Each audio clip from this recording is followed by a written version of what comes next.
நான் கதைக்கப் போவது ஆதியாகமம் 6ஆம் அதிகாரம் 11ஆம் வசனத்திலிருந்து 21ஆம் வசனம் வரை.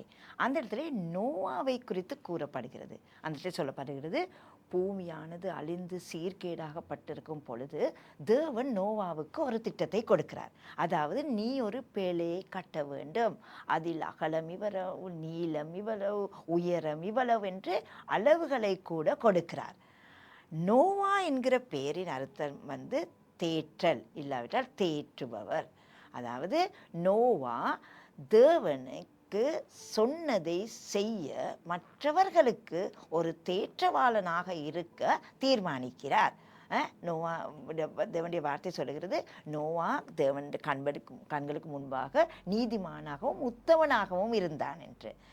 அதனால் தேவன் கடலில்லாத பிரதேசத்திலே ஒரு பேழையை கட்டு வெள்ளம் வரும் என்று சொல்லும் பொழுது விசுவாசித்தான். அவன் நீதிமானாகவும் உத்தமனாகவும் இருந்தபடியால் அந்த சீர்கேடான அழிந்து போவர் பாவமான உலகத்திலே ஒரு நீதிமான், ஒரு உத்தமன் இருந்தான். கடலில்லாத பிரதேசத்திலே வெள்ளம் வரும் என்று சொல்லும் பொழுது விசுவாசித்தான். தேவன் இன்று இந்த புதிய வருஷத்திலே தேவன் எங்களை எதிர்பார்க்கிறார். ஆண்டவர் எங்களுக்கு சொல்லுகிறார் என்னதோ நாங்கள் அதை செய்வது. ஆண்டவர் எங்களுக்கு எதை வழிநடத்துகிறாரோ நாங்கள் அதை செய்வதற்கு. எங்களுடைய கண்களுக்கு சரியானவைகள் இது சரி என்று விளங்கும். ஆனால் அது கர்த்தரின் கண்களுக்கு பிழையாக இருக்கும். இந்த புதிய வருஷத்திலே தேவன் எமக்கு சரியான காரியத்தை வழிநடத்தும் பொழுது மனுஷர்கள் சிரிக்கலாம், மனுஷர்கள் அதை குறித்து குறை சொல்லலாம். அன்று நோவாவுக்கும் மனிதர்கள் சிரித்திருக்கிறார்கள், குறை சொன்னார்கள்.